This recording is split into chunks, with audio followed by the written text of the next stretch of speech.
Parce que la pratique, parce que parmi les sources du droit international, nous avons aussi la coutume ou les pratiques qui sont acceptées comme droit. Les États vont continuer à pratiquer comme étant un droit et pourtant il n'y a pas de texte légaux qui le confirme ou qui l'appuie. Voilà pourquoi nous étions en train de militer à ce que ces principes soient légalisés. Pour nous, l'intervention d'humanité est légitime mais illicite parce qu'il n'y a pas de texte. Puisque vous parlez d'illicite, quelle est la sanction par rapport à l'illicéité? L'intervention d'humanité. En soi, personnellement, je ne vois pas le mal pour l'intervention d'humanité et il n'est pas aussi en dehors du but des Nations Unies qui est entre autres le maintien de la paix et de la sécurité internationale. Quand un État intervient dans un autre État, il viole l'intégrité territoriale par le principe du droit d'ingérence qui a vu le jour en 1991 avec la guerre au Golfe. Quand l'État intervient, nous voyons que le Conseil de sécurité, ce qu'il a à faire, c'est d'accompagner l'État qui intervient. Mais il y a certainement une sanction. La Cour suprême, plutôt la Cour internationale de justice, peut émettre un avis. Ainsi, il a émis un avis à l'intervention française là-bas. Il a émis un avis contraire, il condamnait cette intervention parce qu'il y a le pays, l'accord du Conseil de sécurité qui est le responsable, le principal responsable de la sécurité internationale ainsi que du maintien de la paix sur la scène internationale dans le monde entier. Donc au Conseil de sécurité, il n'y a pas unanimité pour cette codification. Et c'est le Conseil de sécurité qui codifie. Le secrétariat. C'est le secrétaire général, en passant par le secrétaire des Nations Unies, eu égard aux avis de tous les États membres des Nations Unies qui se sont réunis à l'Assemblée générale, ils vont mettre leur avis. Quand bien même le Conseil de sécurité, avec les États forts qui sont permanents aux Nations Unies, ils vont émettre les avis et leur avis pèse sur la décision. Une fois ils s'opposent, la décision ne passe pas. Mais ce que nous déplorons, la pratique va continuer, mais il n'y a pas de texte. Ainsi, en cherchant à... Quelle est la sanction de ces faits illicites? Parce que vous dites la pratique est continue, mais il y a des sanctions contre les embargos. Les embargos. À supposer que, bon, quels sont les faits qui requièrent l'intérêt? Quels sont les faits, les cas? Le cas? Venir sauver les humains. Oui, mais les cas pratiques, les exemples. Les exemples. À travers le monde actuellement. Dans notre travail, nous avons évoqué l'exemple, premièrement d'abord, de l'intervention belge au Katanga, c'était en 1960, puisque nous nous sommes limités dans cette période-là. Nous avons également évoqué l'intervention française à Colosie en 1978 et récemment l'intervention de l'OTAN au Kosovo en 1999. Et puis d'autres exemples? En Birmanie, oui, il y a eu une intervention en Irak. Il y a eu une intervention en Birmanie. L'intervention humanitaire. Intervention humanitaire. Humanitaire. Oui. Quelle différence y a-t-il entre intervention d'humanitaire et intervention humanitaire? L'intervention humanitaire, par là, je l'ai même évoqué dans mon travail. Quand on parle d'intervention humanitaire, on ne voit pas d'abord l'emploi de la force. C'est d'abord par et à travers des organismes internationaux qui viennent apporter de l'aide humanitaire. En cas de catastrophe naturelle, en cas de crise, en cas de guerre aussi, ils viennent pour sauver les victimes. Là, il n'y a pas de discrimination, ils viennent pour toute personne victime du conflit. Mais par contre, quand on parle d'intervention d'humanité, et selon le premier auteur, ceux qui nous ont précédés à ce sujet, ils ont plus parlé des ressortissants d'un État. Voilà pourquoi la Belgique a intervenu au Katanga pour les vises européennes. À Colosie, c'était aussi pour des Français, y compris aussi des Européens. En Birmanie, là, c'était l'action humanitaire. Là, il n'y a pas de discrimination. Mais l'intervention d'humanité, c'est quoi? Ce que j'ai dit, l'intervention d'humanité, c'est une opération, c'est l'emploi de la force en vue d'aller sauver des vies humaines dans un état où ils sont victimes de plusieurs violations de droits humains. Une catégorie déjà? Oui, catégorie qui parlait des ressortissants d'un état. Ressortissants? Uniquement? Non, là c'était les auteurs que j'ai consultés. Mais le cas de la Birmanie requiert quel type d'intervention? dans cette intervention humanitaire. Pas d'humanité. Parce que les organismes internationaux ainsi que les États-Unis cherchaient à aller apporter de l'aide humanitaire. Par l'aide là, nous voyons un secours. Mais comment vous allez codifier l'intervention d'humanité lorsque vous ne nous donnez pas la définition qu'il faut? Dans la définition, nous l'avons donnée. Nous nous sommes référés aux auteurs qui ont parlé à ce sujet. Ils ont plus parlé des ressortissants, mais moi j'ai ajouté aussi que ce ne soit pas seulement des ressortissants, mais que ce soit de toute personne pour des vies françaises seulement. Non, qu'ils viennent pour toutes les vies en danger. Donc là, c'est un apport, parce que les auteurs que j'ai consultés, ils ont plus parlé des ressortissants d'un État. Vous voyez que vous ne pouviez jamais arriver à la codification en vous longeant absolument dans vos limites.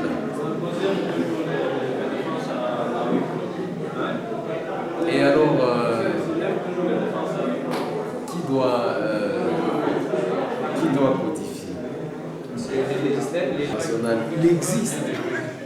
Il existe dans les chefs de tous les États qui sont membres à l'Assemblée générale. Pourquoi est-ce qu'il n'existe pas de législateur international?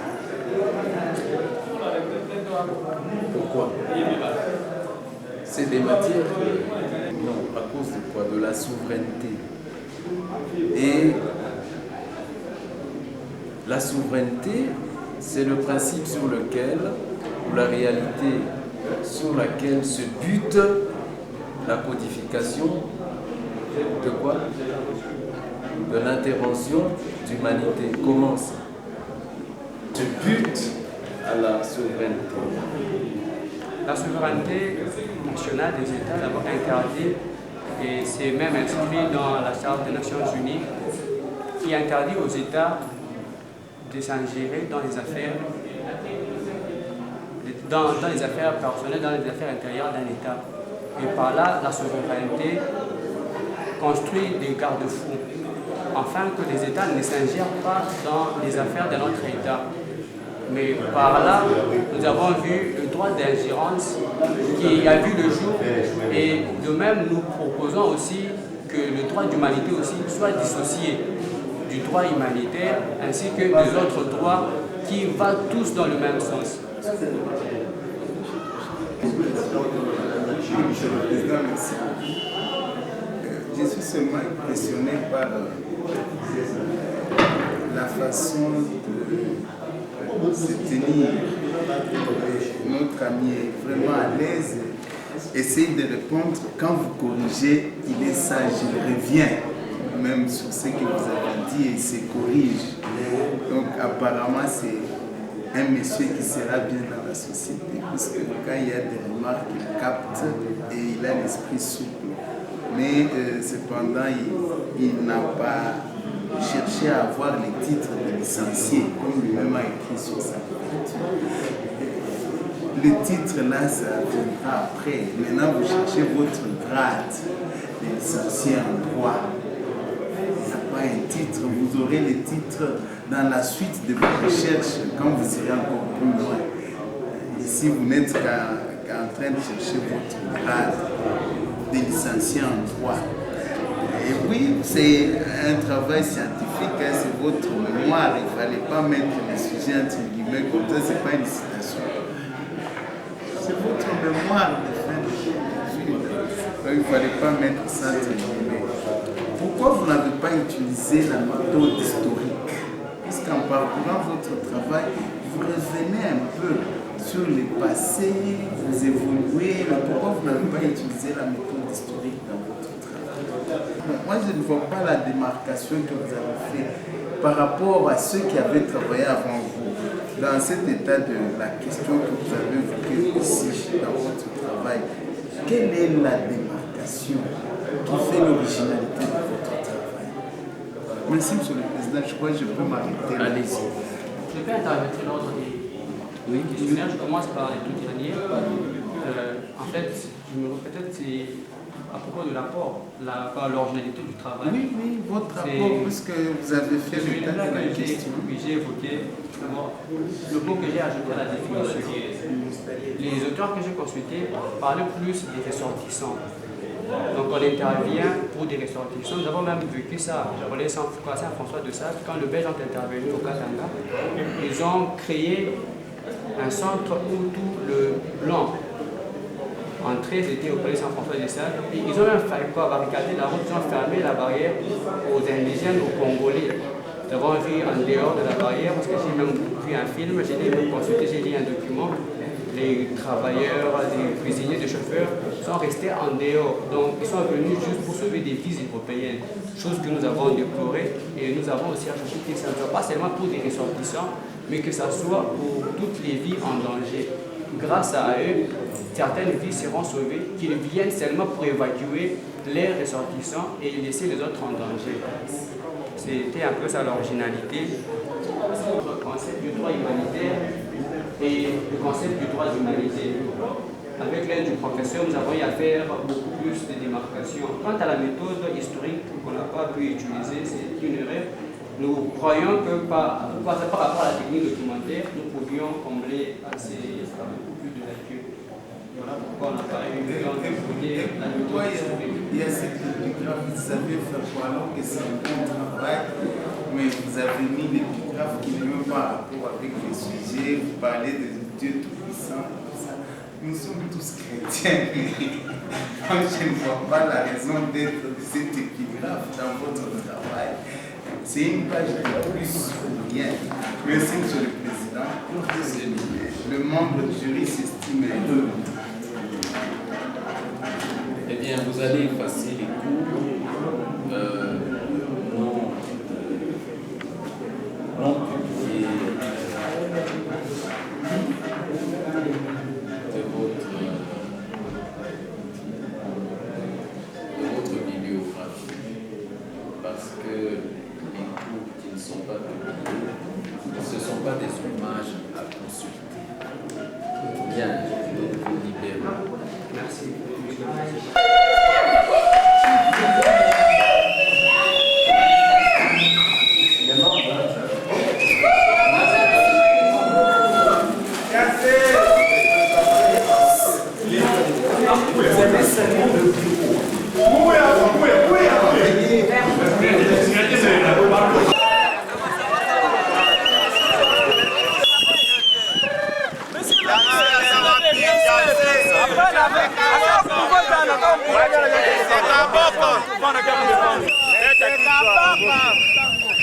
Monsieur Kaboko. Monsieur Kaboko.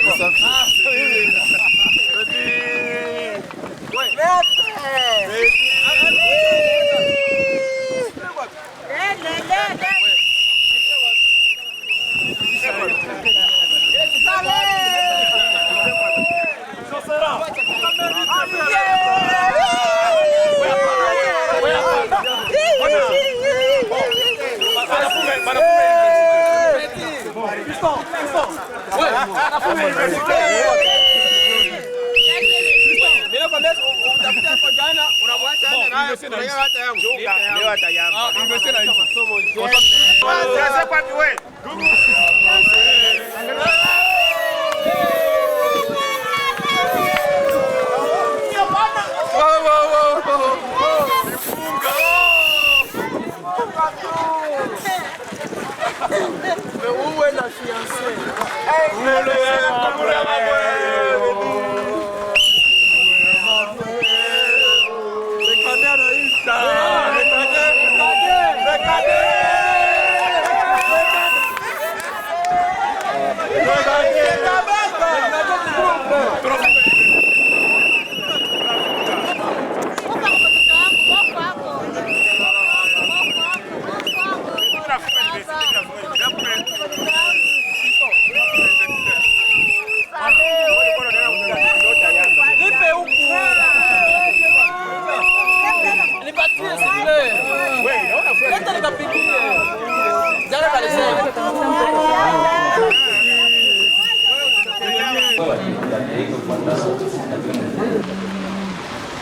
Ah, petit, donc moi, je suis un peu de massacre. Pour les petits héros, il y a un petit monde, le petit nini. Interview. Après ça, il vient. Allez, interview. Il y a 20 secondes. Akakuwa jana sasa wewe defendre. Ah, moi j'étais là, je défensais. Sifflet yangu ya. Mumasikio ndio vile utafanya.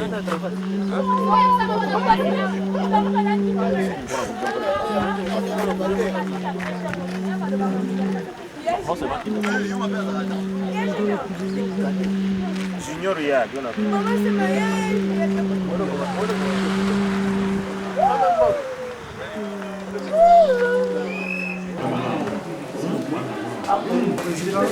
Oui, attends, c'est...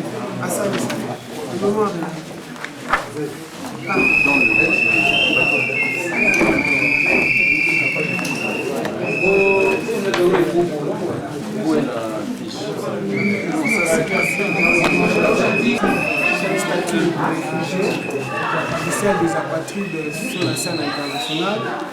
Ce sujet nous est très important du fait de la défense que nous sommes juristes, nous devons défendre les droits fondamentaux et libertés publiques des apatrides et des réfugiés, étant donné que cette catégorie de personnes sont particulièrement les vulnérables et certains estiment que les réfugiés sont considérés comme des victimes passives des facteurs externes et internes qui ne proviennent pas de leur propre volonté. De ce fait, à cet état, quant aux apatrides, sont des personnes exposées régulièrement à des mesures de refoulement et d'expulsion. Plus récemment, ils ont été exposés à des agressions xénophobes et racistes sur le territoire où ils vivent. Par exemple, Oui, par exemple, ce qu'on a vécu dernièrement en Afrique du Sud, il y a eu des étrangers qui ont été chassés, soit disant qu'ils ne sont pas des nationaux. On a connu sur l'aspect, notre intérêt à porter à ce sujet, sur l'aspect juridique. En tant que juriste, notre interpellation nous a appelé aujourd'hui à assumer des responsabilités, de défendre toujours le droit et l'obligation des réfugiés et apatrides, tout en appelant à la conscience. Monsieur Hassan.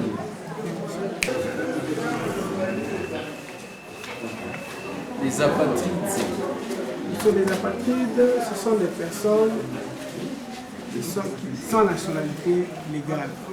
Ce sont des personnes qui même pas une nation ne les reconnaît, qui sont leurs ressortissants. ils sont protégés comment? Effectivement, ils sont protégés par la Convention de New York de 1954. De 1954. Cette convention prévoit des dispositions qui doivent protéger les apatrides. Et il y a aussi des cas d'apatrides réfugiés qui sont aussi protégés par la Convention de Genève du 28 juillet 1951. Et nous avons aussi essayé de donner leurs droits et obligations en l'âge pour le travail. En l'état où ils se trouvent, de se conformer aux lois et règlements en vigueur dans le territoire où ils se trouvent. Leurs droits se retrouvent dans le noyau dur du droit humanitaire, qui est le droit à la liberté, le droit d'association, le droit d'extraire en justice, le droit de... Bon, il y a tout un panoplie de droits que la Convention a prévu pour cette catégorie de personnes. Et ils sont protégés par quoi donc? Jusqu'à présent, il n'y a jamais eu une organisation qui protège les apatrides. C'est ça l'innovation que nous voulons aussi apporter. Parce que nous avons remarqué qu'ils sont toujours exposés à des mesures d'expulsion et de refoulement. Bientôt, là, on a vu le cas qui s'est passé en Afrique du Sud. Il y a eu des étrangers, des Sud-Africains qu'on a vu, il y a eu des xénophobes qui étaient en train d'entretuer des personnes, soit disant qu'ils étaient des apatrides. Jusqu'à preuve du contraire, il n'y a même pas une organisation internationale qui peut gérer la question des apatrides, soit en l'air octroyé, parce qu'il y a une convention qui parle de la réduction d'apatrides.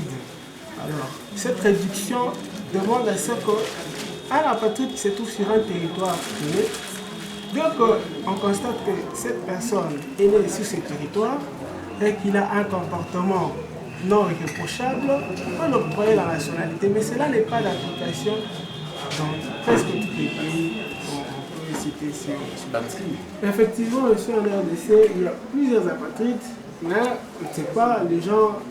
Il y a plusieurs apatrides, mais on peut parler le cas récemment de Hutu et Tutsi. On a chez eux des guerres xénophobes terribles qu'on a vécues. Le Hutu et le Tutsi sont... Bon, le Hutu disait, bon voilà, ces Tutsis ne sont pas ne sont pas nos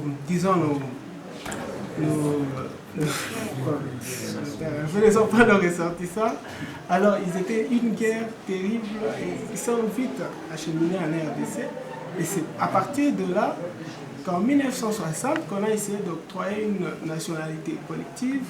On les a aussi en 1960? Non, pas en 1960. C'est... Je m'excuse, ce n'est pas en 1960. Et le fait, parce que notre, disons, la nationalité congolaise, elle est entrée en vigueur, c'était en 1960. Bien qu'elle ait été établie bien avant, en 1000, je crois, par une disposition que j'ai prévue, je crois, en 1800 et quelques, qui a prévu tout. En 1800? En 1800, je peux me refaire. Effectivement, il existe des parties dans la RDC aussi. Ça a été prévu.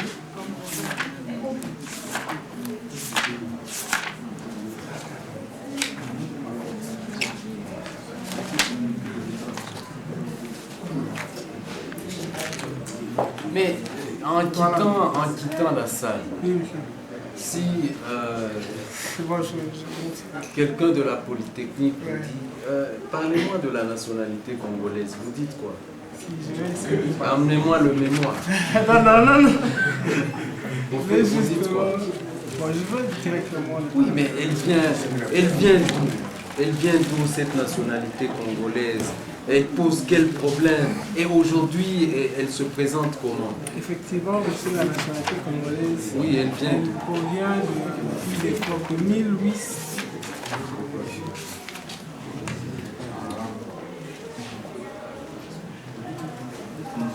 En quoi consiste l'évolution de la question de la nationalité aujourd'hui par rapport à hier? Bon, pour le moment, je trouve qu'il y a quand même une innovation, parce qu'on essaye de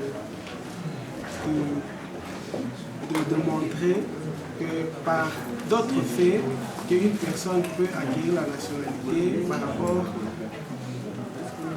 à l'époque, qui a été quelque chose qui doit être octroyé d'une manière que la législation a déjà prévue. C'est-à-dire que la loi peut prévoir de lois strictes. Dire voilà, je prévois moi pour mes national, il doit être issu de Ius Soli, de Ius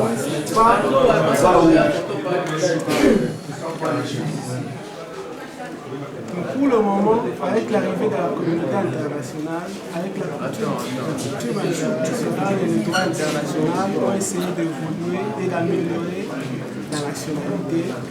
Et on prévu peut-être d'autres dispositions qui sont importantes pour que les États puissent accepter les parties. Quelle est la nuance, l'innovation de la loi actuelle sur la nationalité?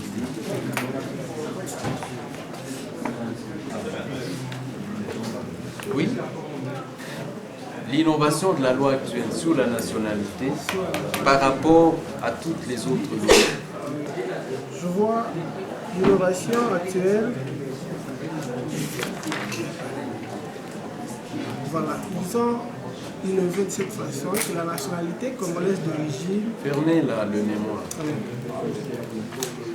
Que la nationalité congolaise d'origine doit être octroyée à toute personne née sur le territoire congolais ou par affiliation, par exemple, la personne qui est affiliée d'un ou deux parents congolais ou de nationalité étrangère. Donc, il y a aussi le principe de jus soli et jus communis qui s'applique en RDC, qui permet à ce que même des étrangers qui sont sur le territoire congolais peuvent acquérir la nationalité congolaise s'ils veulent. Effectivement, parce que c'est la naturalisation. Non, c'est pas la naturalisation. C'est quoi? Par exemple, si une personne est née sur le sol congolais, mais il est étranger. Comment on l'appelle? Pardon? Comment on l'appelle ça? Ça, c'est le jus soli. Quelqu'un qui est né sous le sol congolais est congolais. Effectivement, il est congolais, par présomption, parce qu'il doit déterminer sa nationalité. Mais celui qui est né sur le sol congolais, même dans un aéronef ou un navire, il ne va pas vivre vers la RDC, il est congolais. Il est congolais. Oui.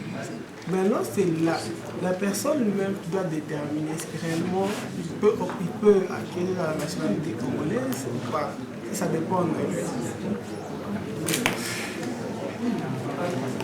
La nationalité par réquisition, ça existe, hein, Acquisition. Oui, ça existe. Comment? Explique. Bon, on acquiert la nationalité congolaise par la naturalisation, par l'option, par l'adoption, bien par le mariage. Les Banyamulenge sont-ils congolais ou pas? Les Banyamulenge sont congolais suite aux dispositions. Bon, ils ont eu la faculté d'être congolais, de déterminer leur nationalité par l'accord de Sun City. Parce que cette histoire de Banyamulenge a créé beaucoup de conflits en RDC. Alors l'accord de Sun City a permis à Banyamulenge soit de clarifier, ils sont congolais ou ils ne sont pas. Et de ce fait, ils ont eu la nationalité congolaise, et d'autres qui ne veulent pas être congolais. Et c'est formulé comment? La disposition Oui, qui octroie aux Banyamulenge d'être congolais. C'est formulé comment? Effectivement, ils ont ethnie, un groupe ethnique qui s'est retrouvé en RDC avant 1960. Peuvent avoir la nationalité congolaise. Avant? Oui, avant 1960. Avant? 1960. Il doit être précis et pertinent dans chaque terme qu'il utilise. La nuance, c'est dans le avant et en. Ça va? Oui. Avant les accords de Sun City, et même la loi sur la nationalité actuelle, ont parlé d'avant 1900. Toutes les tribus situées sur le sol congolais dès 1885, au tracé des frontières à Berlin, n'est-ce pas? Oui, monsieur. En ce moment-là, avant Sun City, eh bien, on était plus ou moins confinés dans ça. Après Sun City, et la loi actuelle, c'est en 60. Ça signifie que toutes les déflagrations qui sont venues des guerres du Rwanda ont déversé des réfugiés des années 1930. Les réfugiés, selon les successions des guerres au Rwanda, tous ces réfugiés se sont installés, y compris ceux qui... La chance peut-être qu'on ne peut pas oublier dans la vie, monsieur. La chance de Bon, tout ce que vous voulez dire, ça reste parce que... Donc vous allez relire la loi sur la nationalité. Madame. Ah, merci.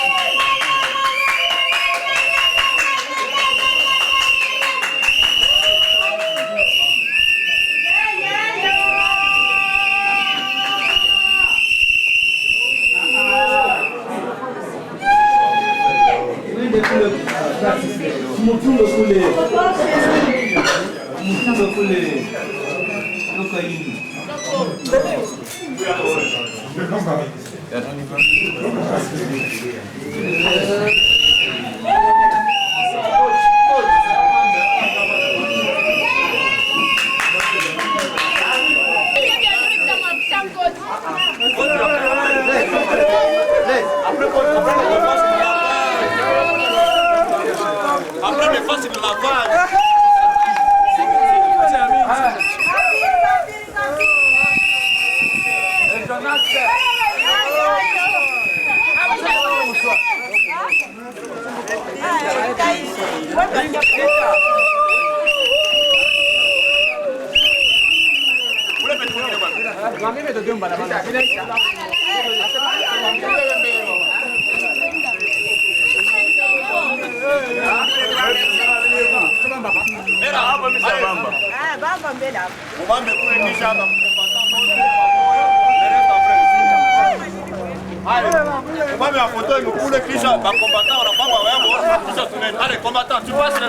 Tu passes de ce côté.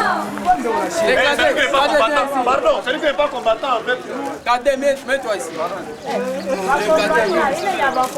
Il est pas combattant, mais pardon. Pas combattant, mais. Pardon.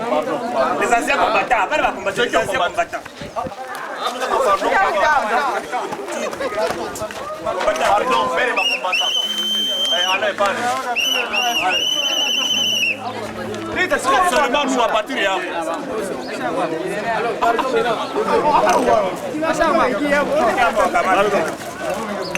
C'est bon? Pas combattant de. Allez, chic.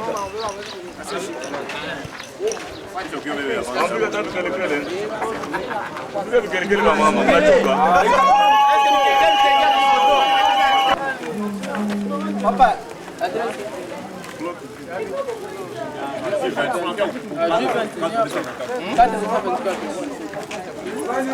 oh, yes, sir.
Da film o to.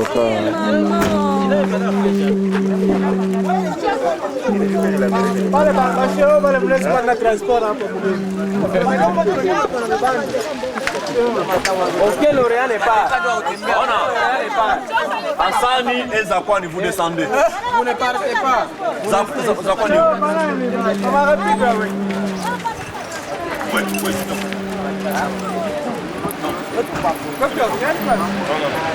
Non, comme ça. Oui. Olivier, oui.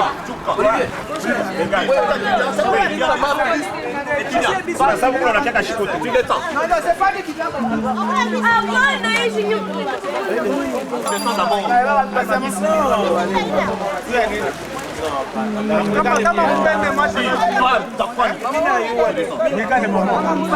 Où les petits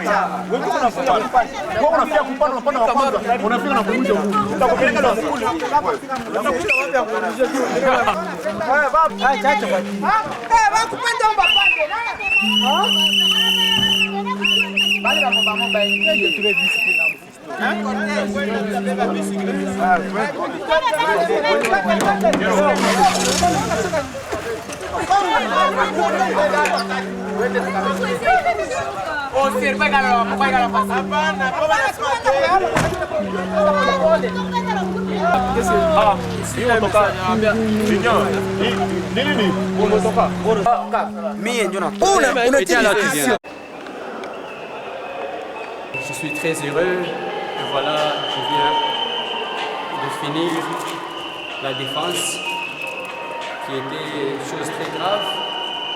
Et je bénis Dieu, nous sommes en enfant de droit, qui est l'auditoire qui nous a abrités pendant 5 ans. Et voilà que nous finissons. Nous demandons la grâce du bon Dieu. Oui, allô? Oui, nous arrivons bientôt là.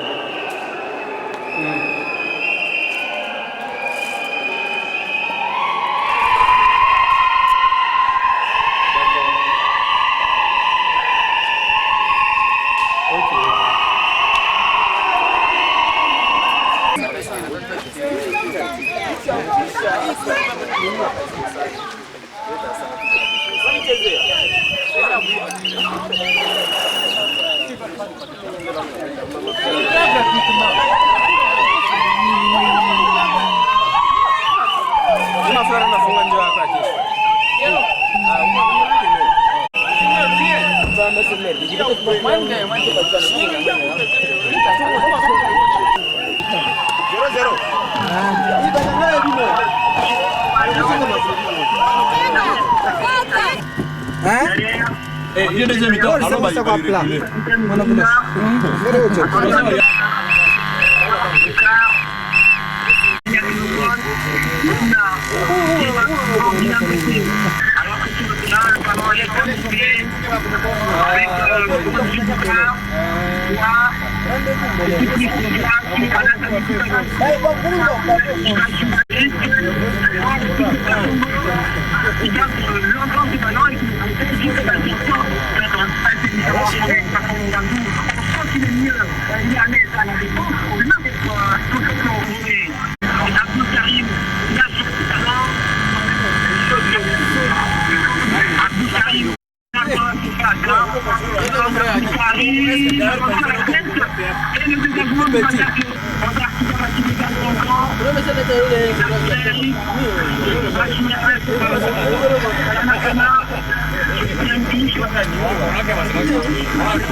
This is my friend. It's my friend. Him too is my friend. If you better speak in English, we can begin one now. Because he's our head brother.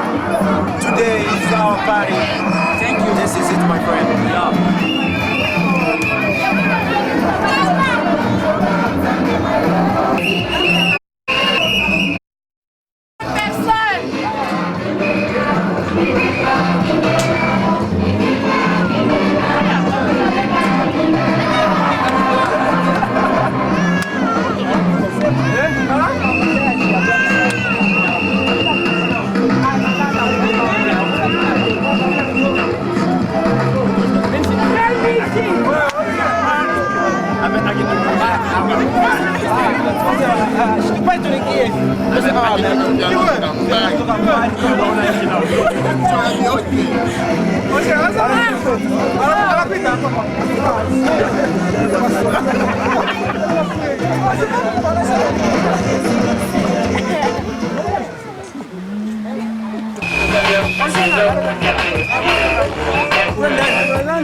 Doctor.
Baba yangu pole. Pole baba yangu pole.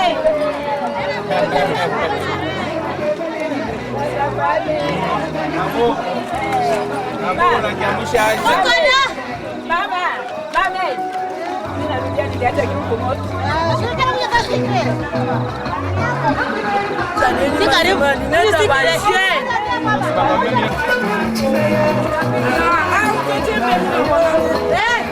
What's up? Sorry.